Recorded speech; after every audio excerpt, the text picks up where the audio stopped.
देखिए कैसा बाप है ये। माँ को मरे हुए अभी कुछ दिनों ही गुजरे थे और वो बाप अपनी दोनों बेटियों को बांध देता है एक साथ में ही। वो दोनों बेटियों को बांध के वो दोनों बेटियों के साथ वो गलत काम करना चाहता था। अभी वो दोनों बेटियां अपनी माँ को भूली नहीं थी, अपनी माँ के गम में रोए जा रही थी, और इधर बाप है कि अपनी बेटियों के साथ गलत काम करना चाहता था। वो बाप अपनी दोनों बेटियों को एक साथ में तो पहले बांध देता है, दोनों के पैर एक साथ में ही बांधता है और हाथ भी बांध देता है, और उसके बाद उन दोनों बेटियों के साथ वो गलत काम करना चाहता था। पहली बात तो ये कि वो बाप था ही नहीं, वो बाप के शकल में एक भेड़िया था।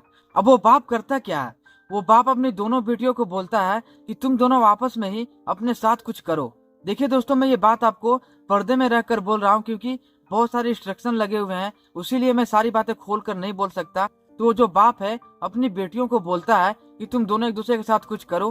फिर वो जो दोनों बेटियां हैं वो डर के मारे रोने लगती है, और जो उसमें से बड़ी बेटी थी जिसकी उम्र 25 साल की थी, वो अपनी 17 साल की बहन को बोलती है कि तुम अगर ऐसा नहीं करोगी तो हमारा जो बाप है हमें मार ही डालेगा। अब जो बाप होता है वो अपनी बड़ी बेटी से बोलता है कि तुम अपनी छोटी बहन को समझाओ, नहीं तो मैं इसके साथ कुछ भी कर सकता हूँ। तो जो छोटी बहन थी वो भी मैं 17 वर्ष की थी, और जो बड़ी बहन थी वो 25 वर्ष की थी। दोस्तों, मैं इन लड़कियों का नाम आपको नहीं बता सकता क्योंकि किसी की भी प्राइवेसी की सवाल होती है, तो किसी का नाम उजागर ऐसे नहीं करना चाहिए। तो दोस्तों, अब यही होता है कि जो बाप होता है वो अपनी बड़ी बेटी को बोलता है कि तुम अपनी छोटी बहन को समझाओ, और वो जो बड़ी बहन होती है अपनी छोटी बहन को बोलने लगती है कि अगर तुम ऐसा नहीं करोगे छोटी, तो जो हमारे पिता है हम दोनों को मार ही डालेंगे। तो दोस्तों, आप भी ये जानना चाहोगे कि आखिर ये कहानी स्टार्ट कहाँ से होती है। दोस्तों, ये कहानी स्टार्ट होती है पाकिस्तान से। ये कहानी पाकिस्तान की है।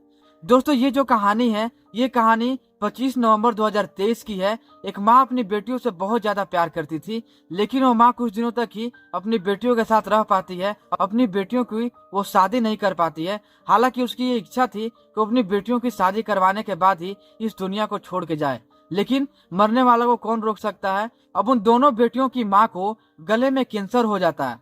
कैंसर से जूझते रहने के बाद कुछ दिनों के बाद ही उसकी माँ की डेथ हो जाती है, और फिर वो जो दोनों बेटियां हैं वो अपनी माँ के बिना ही जीने लगती है। अभी माँ के गुजर जाने का दर्द से ये दोनों बेटियां अभी उभर नहीं पाई थी, और इधर जो दोनों बेटियों के पिता थे वो अपने छोटी बेटी से बोलते हैं कि तुम मेरे साथ गलत काम करो, और छोटी बेटी को बहुत ज्यादा प्रेशर देने लगते हैं, उसको बहुत ज्यादा बोलने लगते हैं, डांटने लगते हैं। जब छोटी बेटी बात नहीं मानती है तो फिर वो बड़ी बेटी के पास जाते हैं। तो जो बड़ी बहन होती है वो अपने पिता से लड़ने लगती है, अपने पिता से बहुत ज्यादा झगड़ा करती है, विरोध करती है अपने पिता का। लेकिन वो जो बाप था कि मानने के लिए तैयार ही नहीं था। वो बोलता था कि किसी भी तरीके से तुम अपनी छोटी बहन को तैयार करो और खुद तुम भी अब तैयार हो जाओ, क्योंकि हमारे सिवा अब तुम्हारी इस दुनिया में कोई नहीं है, और अगर तुम ऐसा नहीं करोगी तो मैं तुम दोनों को जान से मार दूंगा, क्योंकि अगर तुम दोनों मेरे काम की ही नहीं हो तो मैं तुम दोनों को अपने साथ रख के क्या करूंगा। तुम दोनों तो मेरे सर पे बोझ ही बनती जा रही हो। ऐसा बोल रहा था बाप अपनी बड़ी बेटी से।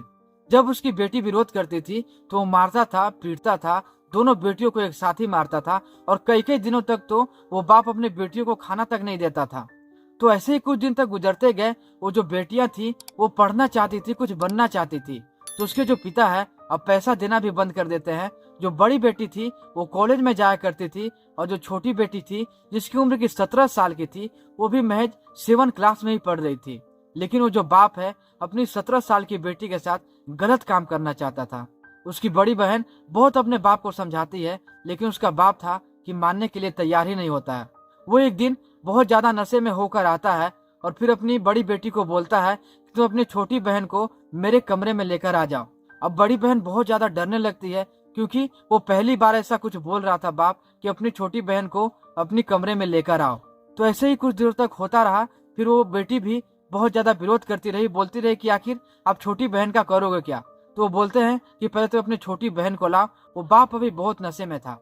तो बड़ी बहन डर जाती है और फिर अपनी छोटी बहन को लेकर उस कमरे में पहुंचती है। जब बड़ी बहन अपनी छोटी बहन को अपने बाप के कमरे में लेकर पहुंचती है तो इधर से उसका बाप बोलने लगता है कि तुम अपनी छोटी बहन को समझाओ ताकि ये मेरे साथ गलत काम करना शुरू कर दे। तो बड़ी बेटी अपने पिता से बहुत ज्यादा विरोध करती है, लेकिन विरोध करने का कुछ फायदा उस समय नहीं होता है उसे, क्योंकि वो बाप बहुत नशे में था। उस समय वो कुछ भी कर देता। जब वो दोनों बेटियां नहीं मानती है, जब बड़ी बहन नहीं मानती है, तो बाप क्या करता है कि सीधे अपने अलमारी की ओर बढ़ता है और अलमारी से गन निकालता है और बोलता है कि अगर तुम अपनी छोटी बहन को नहीं समझाओगी तो मैं तुम दोनों को यहीं पे शूट कर दूंगा और तुम दोनों को कहीं ले जाकर गाड़ दूंगा, किसी को कोई भनक भी नहीं लगेगी। अपने पिता की इस बातों को सुनकर वो बड़ी बहन बहुत ही डर जाती है। अब बड़ी बहन ये सोचती है कि कैसे भी सिर्फ रात कट जाए, उसके बाद जैसे ही रात कटेगा तो सीधा हम दोनों बहन थाने में जाएंगे और फिर अपने बाप के खिलाफ ही रिपोर्ट दर्ज करवाएंगे। लेकिन वो रात था कि जल्दी गुजरने का नाम ही नहीं ले रहा था और वो बाप उस रात बहुत ज्यादा दरिंदगी पे उतर जाता है। अब वो बाप बहुत ज्यादा गुस्से में आग बबूला हो जाता है। उसके बाद वो क्या करता है कि अपनी बड़ी बेटी के कनपट्टी पे गन रखता है और बोलता है कि अपनी छोटी बहन को समझाओ, नहीं तो मैं तुम दोनों को अभी शूट करता हूँ। अपने पिता की इन बातों को सुनकर वो बड़ी बेटी बहुत ही ज्यादा डर जाती है और अपनी छोटी बहन को समझाने लगती है। आखिर में वो छोटी बहन भी मान जाती है और खुद ये बड़ी बहन भी मान जाती है, क्योंकि एक गन के सामने वो दोनों बेटियां खड़ी थी। उन दोनों को बहुत ज्यादा डर लगता था। अब ये दोनों बेटियां तो मान जाती है। उसके बाद वो बाप अपनी बड़ी बेटी को बोलता है कि तुम दोनों एक दूसरे के साथ गलत काम करना शुरू कर दो। जब वो दोनों एक दूसरे के साथ गलत काम करना शुरू कर देती है, उसके बाद ये जो बाप है अपने कपड़े को उतारने लगता है। उधर वो दोनों बेटियां एक दूसरे के साथ ही गलत काम करना शुरू कर देती है और ये जो बाप है अपने कपड़े उतारना शुरू कर देता है।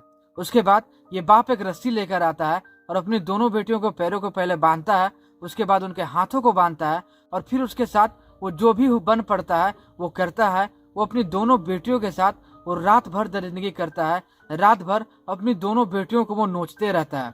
जब ये छोटी बहन रोने लगती है तो बड़ी बहन उसको चुप कराती है और फिर उसको समझाती है कि बहन बस रात भर का ही तो बात है, उसके बाद सुबह सब कुछ सही हो जाएगा। और फिर से वो छोटी बहन अपनी बड़ी बहन की हिम्मत को देखकर वो फिर से खड़ी होती है और फिर से वो गलत काम करना शुरू करती है। और फिर ये जो बाप है वो बाप भी ये सब करना शुरू कर देता है। मतलब कि रात भर में जितना भी बन पड़ता है उतना वो बाप अपनी बेटियों के साथ करता है और उतना वो बाप अपनी बेटियों को नोचता है। दोस्तों, वो बाप अपनी बेटियों को रात भर नोचता रहा और जब वो बाप थक जाता है, जब उसकी आंख लग जाती है, तो दोनों बहन उठती है। रात के 3 बजे ही उठ के सीधे निकल जाती है थाने पर और थाने पर जाकर एफआईआर लिखवाना शुरू करती है अपने बाप के खिलाफ ही। पुलिस वालों को सारी सच्चाई वो दोनों बेटियां बता देती है कि जो हमारे पिता है हमारे साथ रात भर गलत काम करते हैं और ये सारी चीजें फिर होती है।